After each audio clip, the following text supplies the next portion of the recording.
అందరికీ నమస్కారం అండి. ఈ రోజుల్లో హార్ట్ అటాక్స్ అనేది కామన్‌గా వస్తున్నాయి. ఎందుకంటే ముందుగా ఇంతకుముందు కరోనా టైంలో వ్యాక్సిన్‌లు వాడటం వల్ల వస్తున్నాయి అంటున్నారు.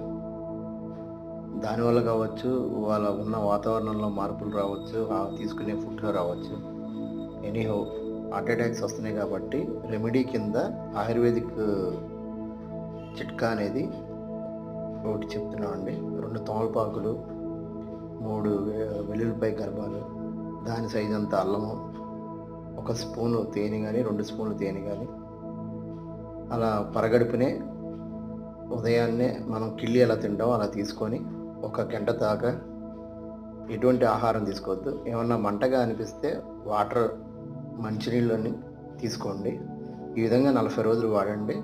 మంచి ఫలితం ఉంటుంది.